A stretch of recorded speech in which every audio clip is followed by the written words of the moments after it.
Now that we have understood the vulnerability, the high vulnerability and the risks that our country is facing from various disasters, we are in a better position to understand why do we need disaster management. We have seen that the magnitude, the intensity, the frequency, as well as the damages that are being caused by natural hazards, it has increased manifold over the years. You have seen that India has faced 241 major disasters within the span of 2008 to 2021. That is within 13 years. We have faced 241 major disasters. So the frequency of the disasters has increased, their magnitude and the damages that they can cause to us has also increased. Not only that, there has been a significant change in the pattern in which these disasters take place. So we are not able to anticipate as to when any disaster will hit and what will be the extent of damage due to this particular disaster. There has also been a growing concern among people to minimize the impact of any such disasters.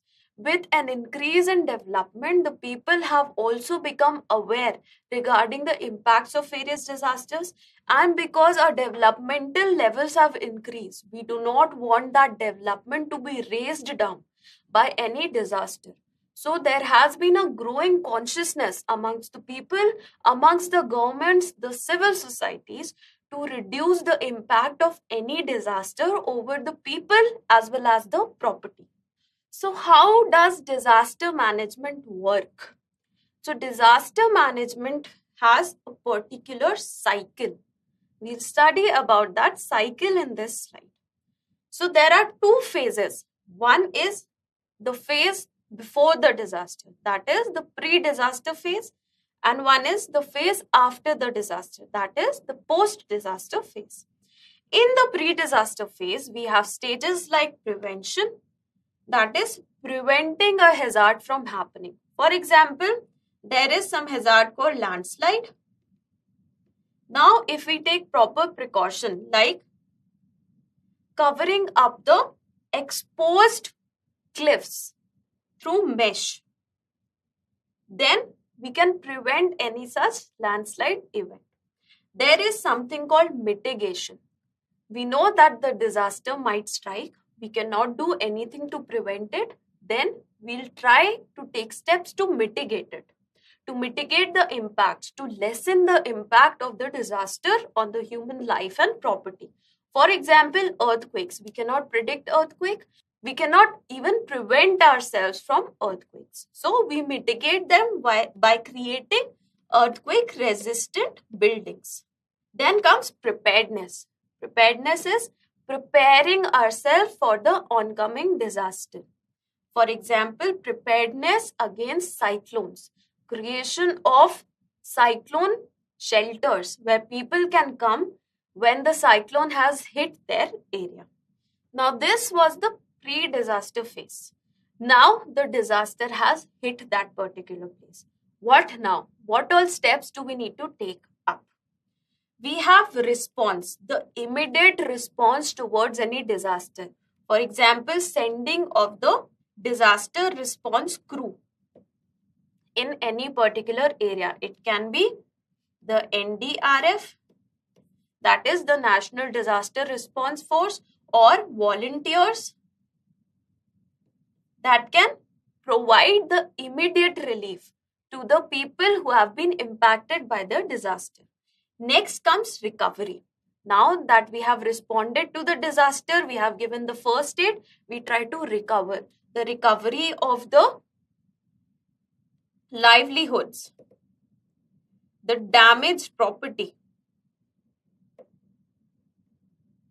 the basic amenities that had been hit by that particular disaster. Finally, we move towards development of that particular place in such a manner that we are able to either prevent or mitigate any future disasters. So this is the whole disaster management cycle ranging from the pre-disaster phase to the post-disaster phase. So reiterating the whole concept in a further detail, in the pre-disaster phase, we try to understand what kind of disasters can hit a particular area, what is the level of risk and the vulnerability that the people and the assets in that area are facing. Now, unless we know what kind of hazard can hit any particular area, or unless we have done some sort of hazard mapping, we cannot move on to the other processes or the other phases of disaster management. Then we do capacity building. Capacity building so as to increase the resilience towards any particular disaster. We take up steps for prevention, for mitigation, and for preparing ourselves towards the oncoming disasters. What undergoes under the prevention step? Under the prevention step, we try to prevent any disaster from happening. The outright avoidance of any adverse impact of hazard and the related disasters. That is prevention. An example here is, now we know that hazard can happen anywhere. It will be converted to a disaster only when it has a significant impact on human life, human property, or the surroundings. So, we do hazard zonation mapping. We try to understand where all any particular hazard can take place. For example, we talk about earthquake. We know that a particular place is very highly susceptible towards earthquake. How do we prevent that earthquake event from becoming a disaster? By ensuring that the people do not live over there. That place is not habited. Now, in case that place is habited, we go to the second step, that is mitigation. That is lessening or minimizing the adverse impact of the hazardous event. Now, under mitigation, various steps can be undertaken, like creation of earthquake-resistant buildings, that is, construction or engineering works that ensure that the hazard does not impact the property or the people living inside it. Proper insurance so that the people, they are less vulnerable in the post-disaster phase. That is, their economic vulnerability can be reduced. We can also have various kinds of land use planning so that the areas which are very highly susceptible towards a disaster, there the mitigation steps can be accordingly taken. Next, we come to preparedness. Now, the disaster we know will hit in some time. We have early warning systems that have told us that the disaster is going to hit that place. How do we prepare ourselves for that disaster? First of all, knowledge is very important. Unless we have the knowledge that something is coming, we cannot prepare for it. And then the capacity building needs to be taken care of so that the society, the community is properly equipped to save itself from the upcoming disaster. So the capacity of the governments, the professional response and the recovery organizations, the communities and the individuals can be built to effectively anticipate, respond to and recover from the impacts of any hazardous event. So capacity building includes development of strengths, of qualities and resources available in an area to manage and reduce the risk towards any disaster. A good example here is the training of the locals with better disaster response. If the locals are aware that if any earthquake is hitting you, then where do you need to hide yourself to reduce the impact of that disaster on yourself, or if they have a proper drill regarding any fire hazard, like fire drills or cyclone drills. For example, a cyclone warning has been issued. What all steps does an individual need to take place? So capacity building can be done in that manner as well. That is training of the locals or training of the forces that are going to be involved in the response activities, or training of the local bodies and the local governments towards how to respond towards any disaster, or how to prepare themselves to be better equipped during a disaster. So, all these kinds of capacity building activities can be undertaken so that in the pre-disaster level, the community is well prepared to handle any disaster or to cope up with the impacts of the disaster once it hits them. Now, during the disaster or just after the disaster has hit, first step that needs to be taken is emergency response. So, this is the response that is taken up immediately after receiving the early warning or after the occurrence of a disaster. The primary goal here is to save the lives, to protect the property and the environment in that particular area, and to ensure that the basic needs of the people in that area are met continuously even throughout when the disaster has hit them. After that comes the search and rescue. So now the disaster has hit that particular area. An example here can be an earthquake. The earthquake has hit that particular area and the buildings have collapsed. Now the forces, the NDRF forces or the volunteers, they'll look around the rubble and they'll try to search for the people who are still living and they'll rescue them from that rubble.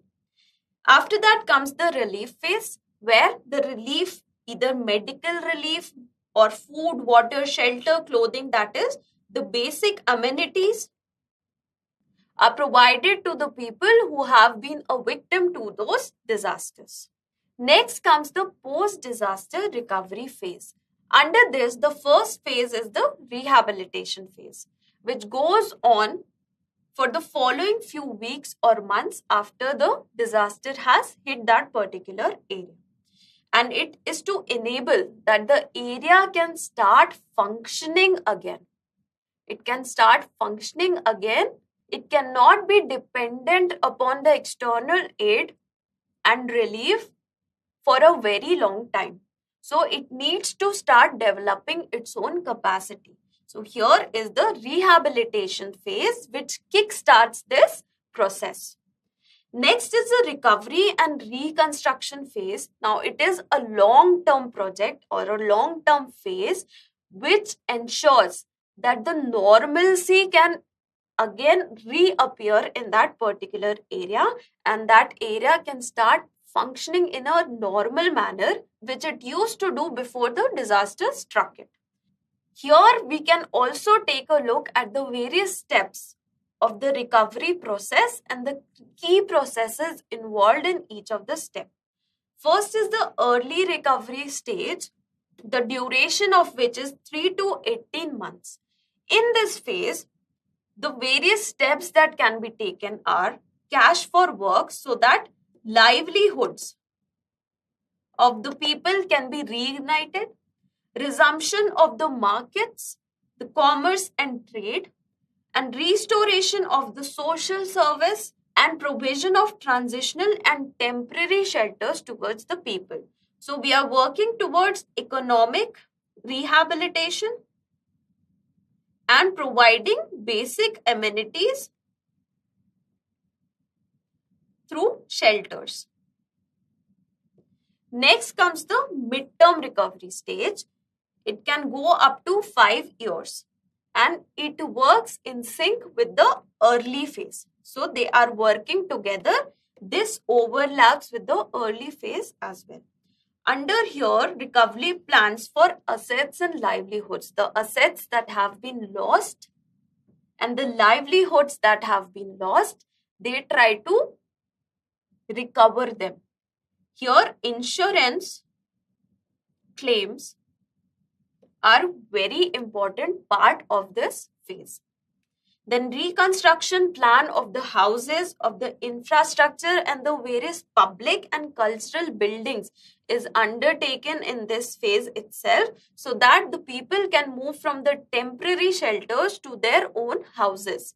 And it is ensured that this infrastructure that is now built is more resilient towards any kind of future hazards. Next is the long-term recovery stage, which can go up to 10 years. Here, various developmental plans are implemented so as to mitigate any future impact, so as to mitigate the impact of any future disasters. We have infrastructure strengthening. It can include building new infrastructure or retrospective strengthening of the infrastructure. We have various kinds of planning like environmental, urban and regional planning to ensure that the highly susceptible areas, they are accordingly planned and developed so that there is a reduction in the loss of life and property in case any future disaster strikes. Now, after taking a look as to what all phases, what all temporal phases that does recovery include, we can take a look at the various steps and the various processes involved in the recovery stage.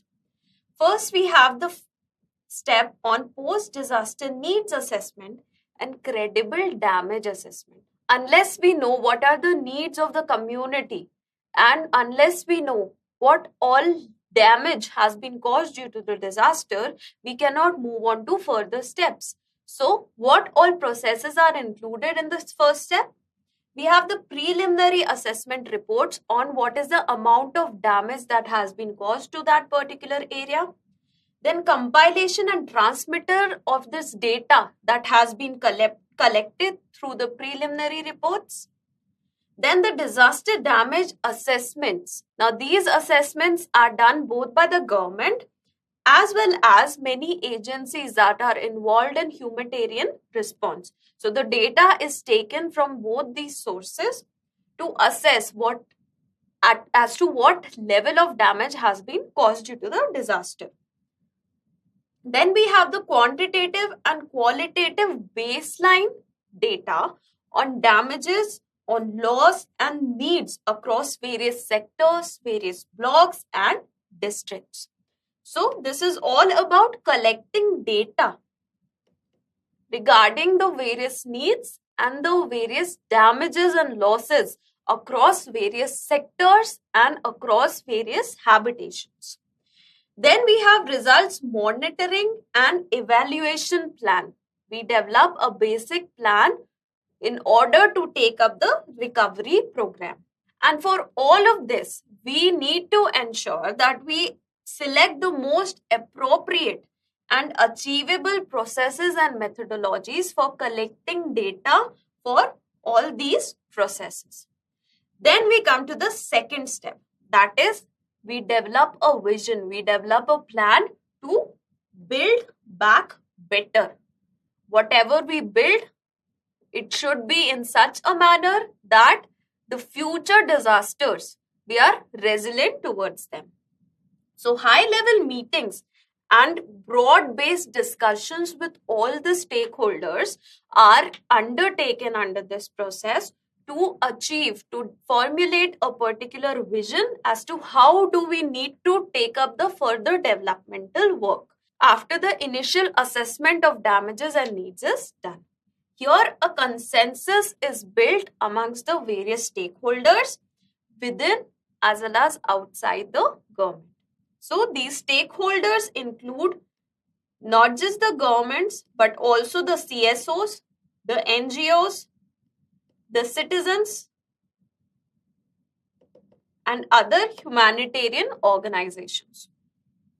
Now, the third step is to ensure the coherence of Build Back Better with the developmental programs and goals that are being formulated for that particular area.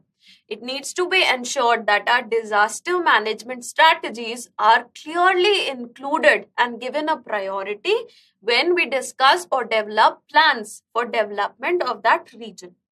So discussions need to be at top level to align the recovery vision and the government's broader long-term development goals and growth and poverty reduction strategies. So all these strategies, these developmental programs that are being formulated by the government, they need to include the vision that we have developed for recovery of that particular area.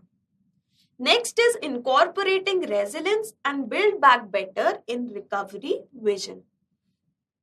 Under this step, various studies and consultations are done to ensure disaster resistant physical recovery, a faster economic recovery, ensuring gender and equity concerns when we talk about any kinds of recoveries. Then we need to take up steps, we need to do studies to ensure that vulnerability is reduced. The natural resource conservation and environmental protection is undertaken so that not just human life and property but also the environment surrounding them is conserved in a proper manner in case any future disaster hits that place. And finally, we also work towards achieving social recovery. Next step is balancing recovery across sector so that a balanced development is achieved.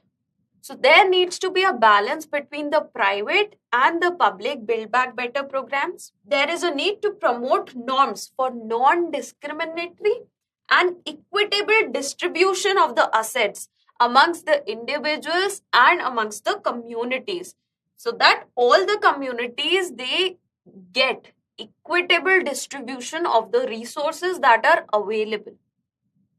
Next, we need to prioritize infrastructure reconstruction, specifically the critical infrastructure and the infrastructure that is needed to provide the basic amenities to the people so that their lives could come back to the normal phase as soon as possible. Then we need to address the recovery of lives and livelihoods of the communities that have been affected by the disaster to ensure their economic recovery.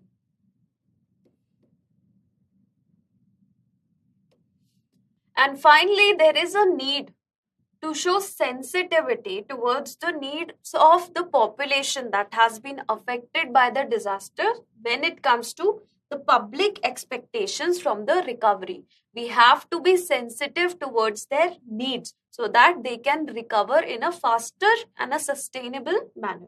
Now that we have done a basic development of the various sectors and the communities in an equitable manner, we now go to the last point, that is prioritizing a few sectors for recovery. Why are we prioritizing them? So that the normalcy could be achieved in that area in a quick manner. And once the normalcy is achieved, then the other sectors can also be brought back to the normal. Here we determine the relative importance of the various sectors like housing, water, sanitation, communication, transportation, tourism, environment, and so on. And whichever sector gets the highest priority, it needs to be developed at a faster pace compared to the other sectors. Now, this is all about the basics of disaster management. We studied about what a disaster is, what a hazard is, the types of hazards, that is natural and man-made. Then we took a look at vulnerability, resilience, disaster risk, vulnerability of India towards various kinds of disasters, both at national level and the state level.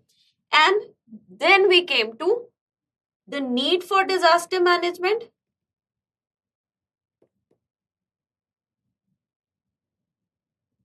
And finally, what all processes are involved when it comes to disaster management. Now let's take a look at the previous year questions that came from these topics that we have covered in this particular module. So this is a question from the year 2013. The question reads, how important are vulnerability and risk assessment for pre-disaster management? As an administrator, what are the key areas that you would focus on in disaster management? So, it has asked So this question has two parts. You need to ensure that both the parts, they are clearly dealt with in your answer. You can start your answer with an introduction that defines what is vulnerability and risk assessment. Then in the body, you first need to identify what is pre-disaster management. Under pre-disaster management, we had three phases. We had prevention, we had mitigation, and finally, we had preparedness. Now, in one or two lines, you need to mention that in the pre-disaster management phase, we include three processes, that is prevention, mitigation, and preparedness. Now, why is vulnerability and risk assessment important for pre-disaster management? We have already read about it in a previous slide, that is, unless we know the type of disaster and the level of damage that that particular disaster can cause in a community or an area, we cannot plan for it. If we do not know that an area falls in an earthquake zone or in a zone that is susceptible to cyclones, we cannot develop any kind of preventive mitigation or preparedness strategies. So, vulnerability and risk assessment is important to identify the hazards, identify the risks, identify the levels of resilience towards any hazard, and all this will help us plan better in case any disaster strikes. Unless we have this information, we cannot plan to ensure that the hazard does not turn into a disaster. Next part of the body, you need to deal with the second part of the question. That is, as an administrator, what are the key areas that you would focus in disaster management? So, in disaster management, we have both pre and post-disaster phase. Now, we know that prevention is better than cure, right? So, we need to give our example in such a manner that in the cases where it is possible to prevent the disaster from happening or mitigate the effects of the disaster, it is very important to focus upon the pre-disaster phase of disaster management, so that the price that the community, that the societies have to pay, it can be extensively reduced. However, in case the disaster cannot be prevented, we can focus on preparedness strategies so that again the loss to life and property can be minimized. So, as an administrator, you need to focus on how to reduce the impact of any disaster. If the disaster has hit, you can definitely go on the response phase. However, if it is preventable, then prevent it. If you can prepare for it, prepare for it. However, in a very few cases where early warning systems do not work, like in cases of earthquakes, as an exception in such cases, you can focus on the post-disaster management phase, like response, like rehabilitation and development. However, your first focus should be towards preventing, mitigating, and preparedness measures. So, in conclusion, you can mention how vulnerability and risk assessment is important to reduce the impact of any disaster, and how, as an administrator, it needs to be your prime priority to ensure that the loss to life and property and the environment is reduced to as low levels as possible. Now we come to the second question that was asked in the year 2019. It says, vulnerability is an essential element for defining disaster impacts and its threat to the people. How and in what ways can vulnerability to disasters be characterized? Discuss different types of vulnerability with reference to the disaster. Now, the safest way to write the introduction is to define the keyword that has been asked in the question. So here in introduction, we define vulnerability and how it is essential for planning in case of disaster management. So now we come to the body where we need to deal with two things. How and in what ways can vulnerability to disasters be characterized? Discuss different types of vulnerability, that is how they are characterized with reference to the disasters. Now we know, we have read, there are various types of vulnerabilities. In the body, we'll give them point wise, and with every vulnerability, we'll be providing one example of a disaster. First is the physical vulnerability. An example here can be if a person is living in an area which includes active plate movement, then they are more susceptible or more vulnerable to earthquakes, volcanoes, and other types of disasters associated with plate tectonics, right? Next, we have the social vulnerability. Here you can give an example. In case of any disaster, the socially vulnerable classes like the pregnant and lactating women, disabled people, old people, or children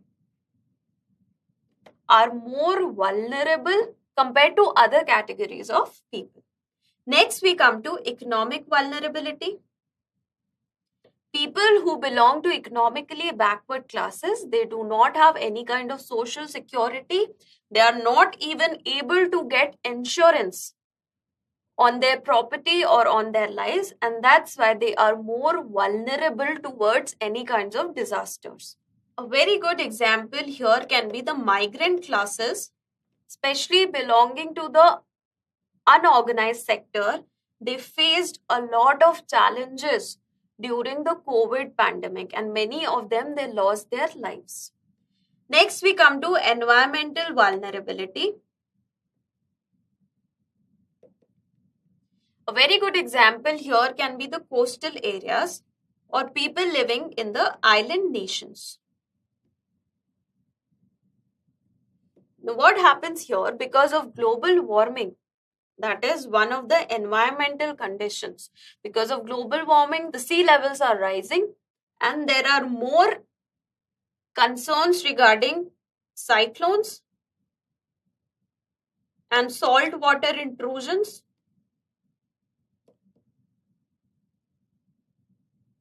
In these areas, be it coastal areas or in the island nations. Finally, we come to political vulnerability.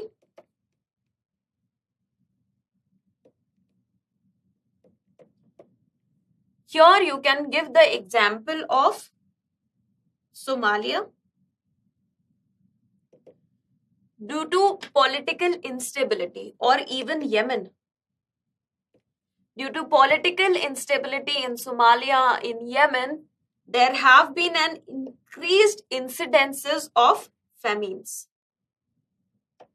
So here you have characterized the various types of vulnerabilities along with one example each. In the conclusion, you can reiterate how identification of vulnerability is very important for disaster management, and vulnerability identification is what helps us plan for increasing resilience of any community or any area towards any upcoming disasters. So this would be your answer to this question. Now that's it for this particular session. This was an introductory session. And after this, we'll be delving into various kinds of disasters that exist. What are the do's and don'ts of these disasters? How do they impact human life and property? and what are the various steps that are undertaken to reduce the impact of these disasters. After that, we'll also take a look at India's disaster management infrastructure and how at global level the world is trying to reduce the impact of these disasters as a whole. So that's it for this session. Hope you enjoyed it. Thank you so much.